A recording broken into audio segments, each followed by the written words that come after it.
Assalamualaikum warahmatullahi wabarakatuh. Perkenalkan, nama saya Mira Arjuni dari kelas AB3C dengan NIM 20050910111. Baiklah, di sini saya akan menjelaskan teori tentang ekonomi mikro pada bab 1, 2, dan 3.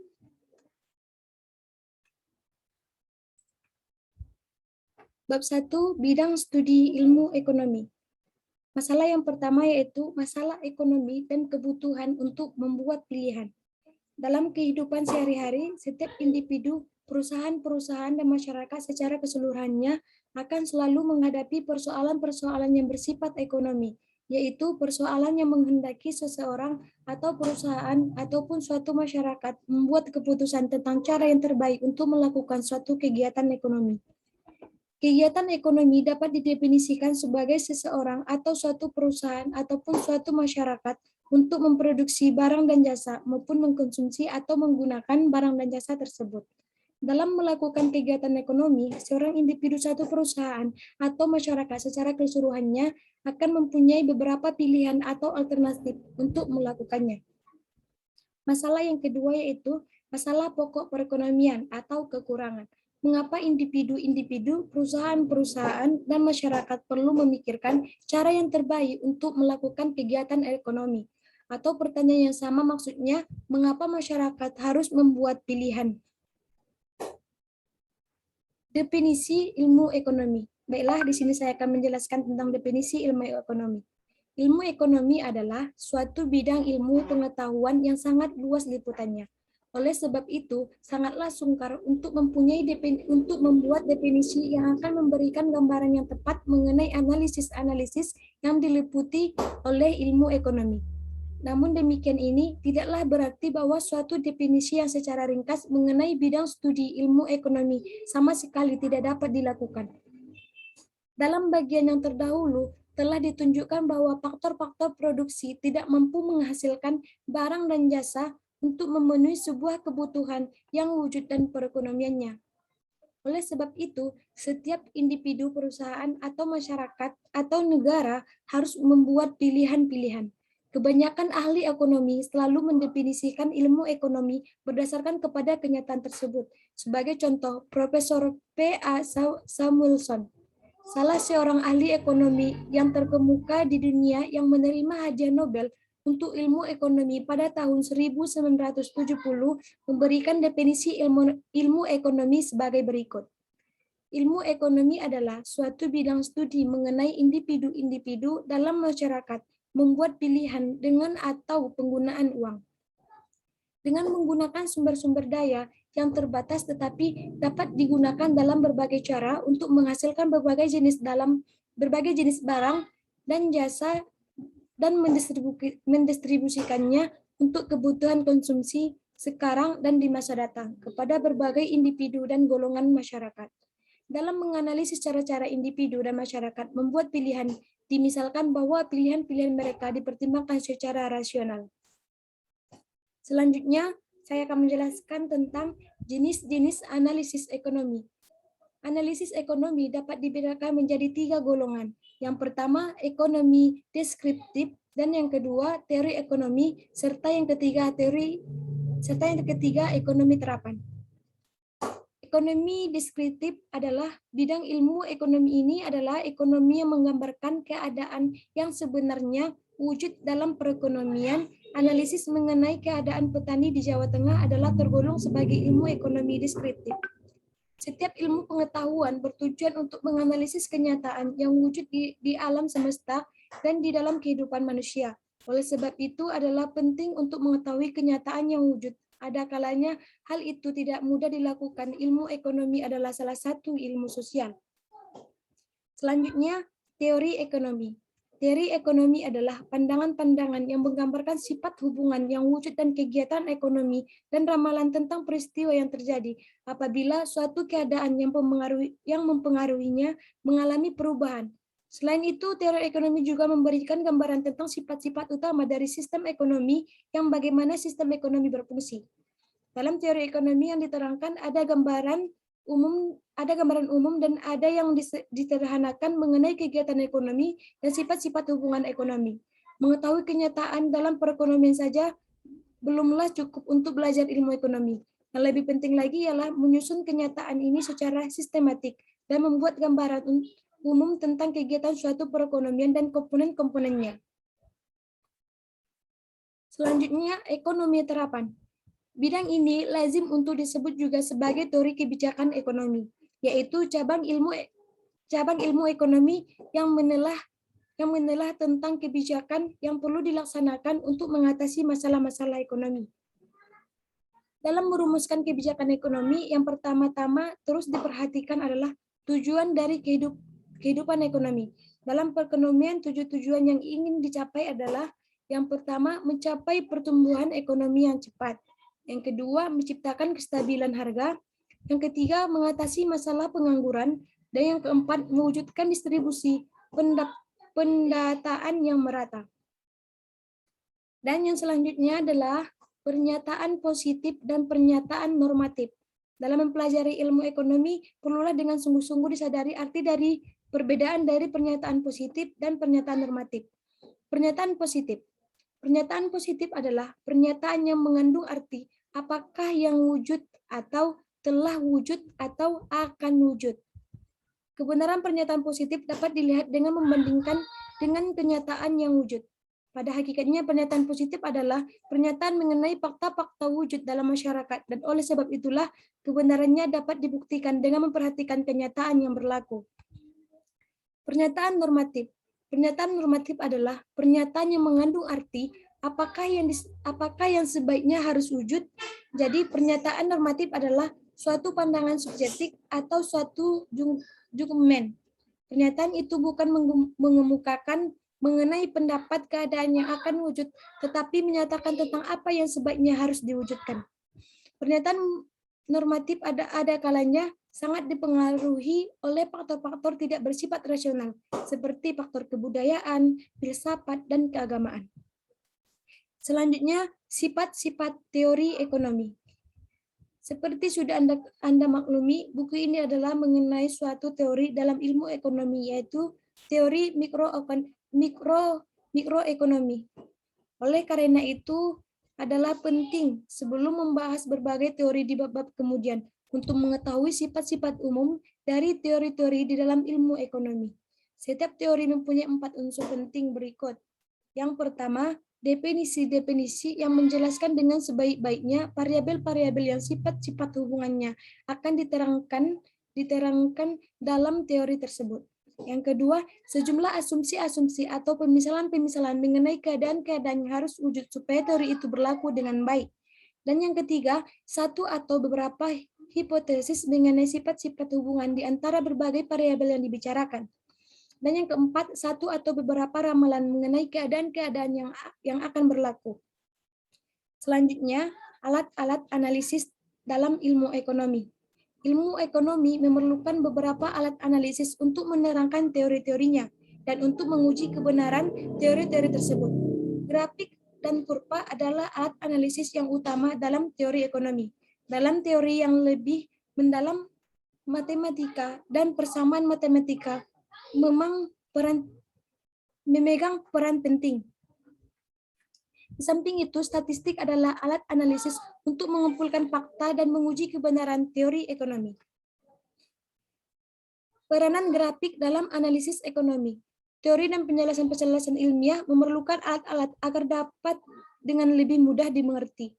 Dalam bidang kedokteran, misalnya, pengajaran mengenai tubuh manusia dibuat dengan menggunakan bantuan gambar dan model-model mengenai tubuh manusia dan bagi-bagiannya. Sifat-sifat grafik. Suatu grafik mempunyai 2 sumbu, sumbu datar dan sumbu tegak. Sumbu datar adalah sumbu yang letaknya horizontal, sedangkan sumbu tegak adalah sumbu yang tegak lurus pada sumbu horizontal. Pertemuan di antara kedua sumbu tersebut dinamakan origin atau titik asal dan nilainya adalah 0. Selanjutnya, peranan ahli ekonomi dalam kebijakan ekonomi. Dalam menerangkan sifat-sifat teori ekonomi, telah pun diterangkan bahwa salah satu peranan ekonomi adalah meramalkan keadaan yang akan wujud pada masa yang akan datang. Oleh karena itu, teori ekonomi dapat memberikan sumbangan yang sangat penting dalam menentukan langkah-langkah yang akan digunakan untuk menghadapi masalah-masalah ekonomi, telah memungkinkan ahli-ahli ekonomi mengetahui langkah-langkah mana yang sebaiknya diambil dan langkah mana yang harus dihindarkan. Tindakan merumuskan kebijakan ekonomi meliputi dua aspek berikut. Yang pertama, menentukan tujuan-tujuan yang ingin dicapai, dan yang kedua, menentukan cara-cara untuk mencapai tujuan tersebut. Tujuan-tujuan utama dari kebijakan ekonomi nasional telah dinyatakan sebelum ini, yaitu mencapai pertumbuhan ekonomi yang cepat, menciptakan kestabilan harga, mengurangi pengangguran, dan mewujudkan distribusi pendapatan yang merata. Tujuan-tujuan ini ada kalanya saling bertentangan satu sama lain. Misalnya, usaha untuk mengatasi pengangguran dapat menimbulkan inflasi, atau usaha untuk mempercepat pertumbuhan ekonomi dapat memperburuk distribusi pendapatan. Di dalam memikirkan cara-cara mengatasi masalah ekonomi yang dihadapi dan mewujudkan tujuan-tujuan ekonomi yang ditentukan, analisis yang dibuat haruslah meliputi persoalan-persoalan berikut. Yang pertama, tujuan-tujuan dari kebijakan yang dijalankan, dan yang kedua, cara-cara yang akan dilaksanakan untuk mencapai tujuan-tujuan tersebut. Yang ketiga, jenis pengorbanan yang harus dibuat untuk mencapai tujuan tersebut. Yang keempat, akibat buruk yang mungkin berlaku apabila suatu langkah atau kebijakan ekonomi dilaksanakan. Yang kelima, menjajaki langkah alternatif lain yang lebih baik untuk mencapai tujuan-tujuan yang ingin dicapai. Selanjutnya, teori mikroekonomi. Anda tentu telah memahami arti mikro, yaitu kecil. Dengan demikian, teori mikroekonomi atau ekonomi mikro boleh diartikan sebagai ilmu ekonomi kecil. Menerangkan arti teori mikroekonomi dengan menerjemahkan masing-masing perkataan dalam istilah tersebut tidak akan memberikan penerangan yang tepat mengenai arti dari konsep teori mikroekonomi. Arti yang sebenarnya hanya akan dapat dilihat dari corak dan ruang lingkup analisis yang terdapat dalam teori tersebut. Selanjutnya, teori makroekonomi. Makro berarti besar. Dari arti kata makro, sudah dapat diduga bahwa teori makroekonomi membuat analisis mengenai kegiatan dalam suatu perekonomian dari sudut pandang yang berbeda dengan teori mikroekonomi. Analisis makroekonomi merupakan analisis terhadap keseluruhan kegiatan perekonomian. Analisis bersifat umum dan tidak memperhatikan kegiatan ekonomi yang dilakukan oleh unit-unit kecil dalam perekonomian. Sekarang kita masuk kepada bab yang kedua, yaitu pola kegiatan perekonomian. Secara garis besar, sistem ekonomi atau sistem pengaturan kegiatan ekonomi dapat dibedakan ke dalam 3 bentuk. Yang pertama, ekonomi pasar, yang kedua, ekonomi campuran, dan yang ketiga, ekonomi perencanaan pusat. Ekonomi pasar adalah perekonomian yang kegiatannya dikendalikan sepenuhnya oleh interaksi antar pembeli dan penjual di pasar. Ekonomi campuran adalah sistem ekonomi pasar yang disertai campur tangan pemerintah. Sedangkan sistem ekonomi perekonomian pusat adalah sistem ekonomi yang kegiatannya diatur sepenuhnya oleh pemerintah. Selanjutnya, perdagangan barter. Dalam perekonomian subsisten yang masih sangat primitif, perdagangan dilakukan secara barter, yaitu perdagangan secara pertukaran barang dengan barang. Dalam perdagangan seperti itu haruslah wujud keadaan di mana seseorang ingin menukar barang yang dihasilkan dengan suatu barang lain, dan yang kedua, seorang lain memproduksi barang yang diinginkan orang yang pertama. Dengan demikian, dalam perdagangan barter harus terdapat dua keinginan yang saling bersesuai dengan keadaan ini dalam istilah keinginan. Pola kegiatan ekonomi dalam perekonomian uang. Ciri-ciri perekonomian uang. Suatu perekonomian yang menggunakan uang sebagai perantaraan dalam kegiatan tukar-menukar dikenal sebagai perekonomian uang. Boleh dikatakan seluruh masyarakat yang terdapat di dunia ini perekonomiannya mempunyai sifat-sifat yang dapat digolongkan sebagai perekonomian uang.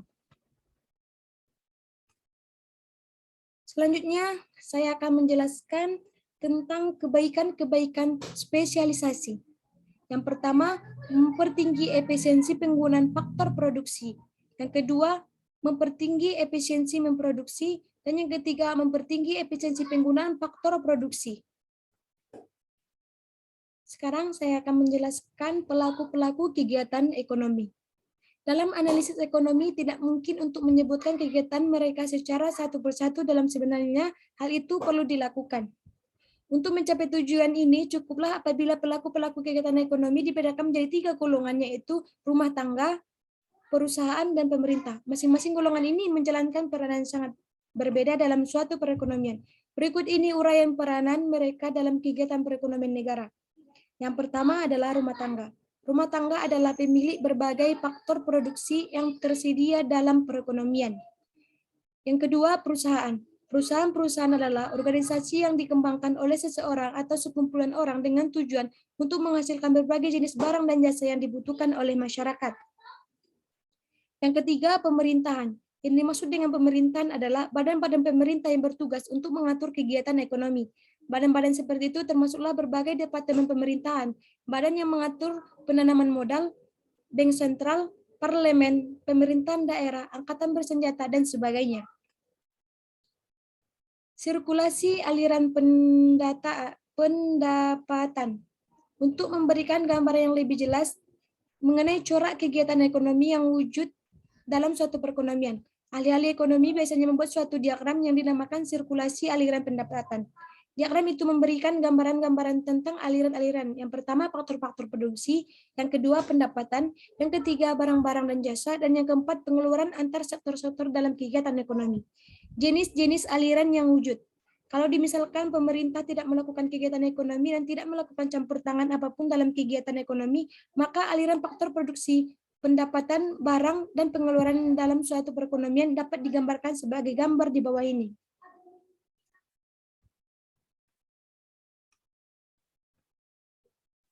Selanjutnya, kegagalan pasar dan campur tangan pemerintah. Yang dimaksud dengan kegagalan pasar adalah ketidakmampuan dari suatu perekonomian pasar untuk berfungsi secara efisien dan menimbulkan keteguhan dalam kegiatan pertumbuhan ekonomi. Kegagalan ini mendorong pemerintah untuk menjalankan beberapa ekonomi. Tujuan campur tangan pemerintah. Kepincangan mekanisme pasar seperti yang baru dijelaskan di atas telah menimbulkan kebutuhan akan campur tangan pemerintah dalam perekonomian. Berdasarkan kelemahan-kelemahan dari mekanisme pasar seperti yang telah diterangkan, dapat diambil kesimpulan bahwa tujuan dari campur tangan pemerintahan adalah yang pertama, menjamin agar kesamaan hak untuk setiap individu tetap wujud dan penindasan dapat dihindarkan. Yang kedua, menjaga agar perekonomian dapat tumbuh dan mengalami perkembangan yang teratur dan stabil. Yang ketiga, mengawasi kegiatan-kegiatan perusahaan, terutama perusahaan-perusahaan besar yang dapat mempengaruhi pasar agar mereka tidak menjalankan praktek-praktek yang merugikan. Yang keempat, menyediakan barang bersama, yaitu barang-barang seperti jalan raya, polisi, dan tentara, yang penggunaannya dilakukan secara kolektif oleh masyarakat untuk mempertinggi kesejahteraan sosial masyarakat. Yang kelima, mengawasi agar eksternalitas kegiatan ekonomi yang merugi masyarakat dihindari atau dikurangi masalahnya. Melakukan kegiatan ekonomi secara langsung. Dalam beberapa kegiatan ekonomi terdapat perbedaan nyata sekali di antara keuntungan yang diperoleh oleh orang yang memperlakukannya. Ini dinamakan keuntungan pribadi. Dan keuntungan yang diperoleh masyarakat secara keseluruhan ini dinamakan dengan keuntungan sosial.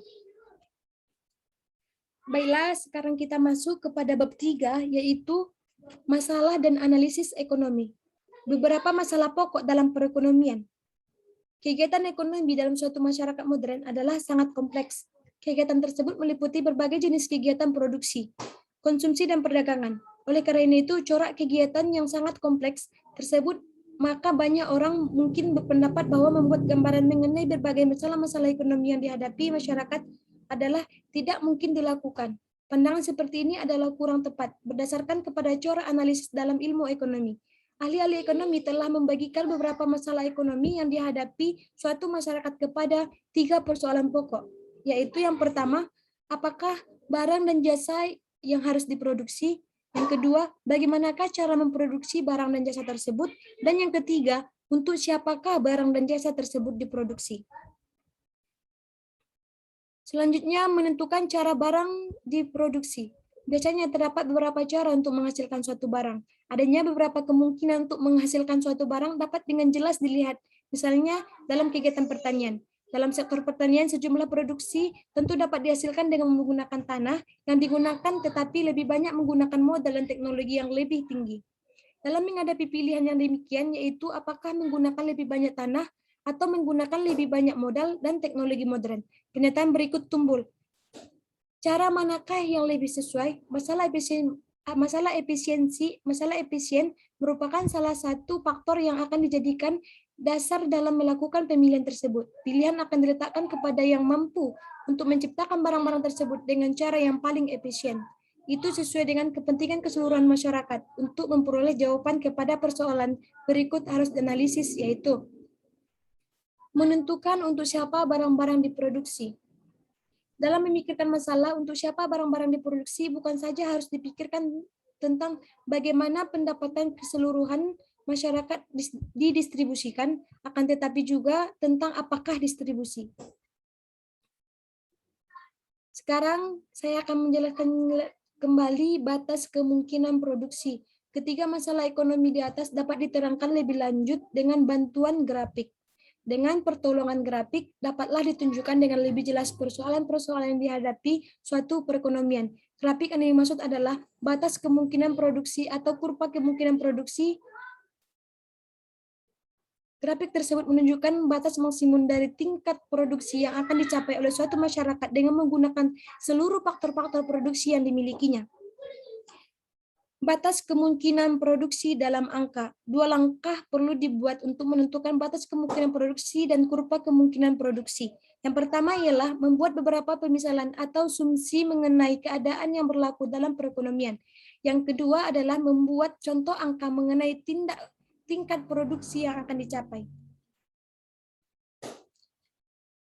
Tingkat produksi yang dapat dicapai berdasarkan pemisalan di atas sekarang telah dapat ditunjukkan suatu gambaran hipotesis mengenai gabungan barang industri dan pertanian yang mungkin dihasilkan oleh berbagai gabungan faktor produksi yang digunakan. Gabungan-gabungan tersebut seperti yang ditunjukkan dalam tabel di bawah ini, yaitu yang pertama di sini jelaskan gabungan faktor produksi A, B, C, D, dan E, F. Barang industri dengan nilai 0, 5, 9, 12, 14, dan 15. Barang pertanian 5, 4, 3, 2, 1, dan 0. Selanjutnya saya akan menjelaskan kurva kemungkinan produksi. Membentuk kurva kemungkinan produksi. Dalam gambar 31, sumbu tegak menunjukkan nilai produksi barang pertanian dan sumbu datar menunjukkan nilai produksi barang industri. Setiap titik pada kurva A, B, C, D, F menggambarkan gabungan produksi barang pertanian dan barang industri yang akan diproduksi apabila faktor-faktor produksi sepenuhnya digunakan. Sebagai contoh di titik C, menggambarkan perekonomian itu hanya mampu menghasilkan 9 barang industri dan 3 barang pertanian apabila faktor-faktor produksi sepenuhnya digunakan. Selanjutnya, saya akan menjelaskan tentang pengangguran, penghamburan, dan tidak terpercaya. Pengangguran. Sekarang perlu dimisalkan bahwa ada tenaga kerja yang menganggur dan faktor-faktor produksi lainnya tidak sepenuhnya digunakan. Dengan pemisalan yang baru ini, bagaimana tingkat kegiatan ekonomi yang dicapai digambarkan? Apabila terdapat pengangguran tenaga kerja dan faktor-faktor produksi lainnya tidak sepenuhnya digunakan, maka gabungan barang-barang yang diproduksi tidak akan mencapai gabungan yang maksimum.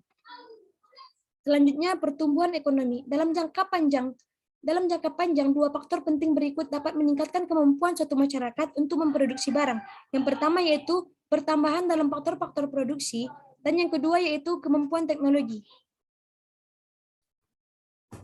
Sekarang saya akan menjelaskan kurva kemungkinan produksi dan masalah ekonomi. Dalam bagian yang menerangkan tentang batas kemungkinan produksi, telah dinyatakan bahwa analisis tersebut dapat digunakan untuk menerangkan beberapa masalah yang dihadapi suatu masyarakat atau perekonomian. Dalam bagian ini, pernyataan tersebut akan diuraikan lebih lanjut. Analisis berikut akan menggunakan kurva batas kemungkinan produksi untuk menerangkan masalah-masalah masing-masing berikut. Yang pertama, memilih barang yang harus diproduksi. Yang kedua, masalah pengangguran. Dan yang ketiga, masalah pertumbuhan ekonomi. Dalam menerangkan masalah ini, perlulah digunakan pemisalan-pemisalan dalam membuat kurva kemungkinan produksi, yaitu faktor-faktor produksi sepenuhnya digunakan. Yang kedua, faktor-faktor produksi tetap jumlahnya. Yang ketiga, teknologi tidak mengalami perubahan. Dan yang keempat, hanya 2 macam barang yang diproduksi. Selanjutnya, sistem ekonomi perencanaan pusat. Sistem ekonomi ini dipraktekkan di negara-negara komunis yang wujudnya hingga awal tahun 1990-an. Ia merupakan sistem ekonomi di mana pemerintahan sepenuh-penuhnya menentukan corak kegiatan ekonomi yang akan dilakukan.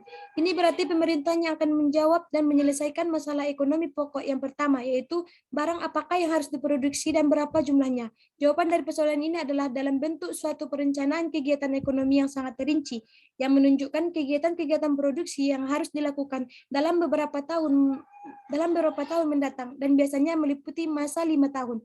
Oleh karena itu, perencanaan itu meliputi hampir semua aspek kegiatan ekonomi, maka perekonomian tersebut dinamakan juga sebagai komen ekonomi atau perekonomian yang kegiatannya diatur oleh pemerintahan dan pusat.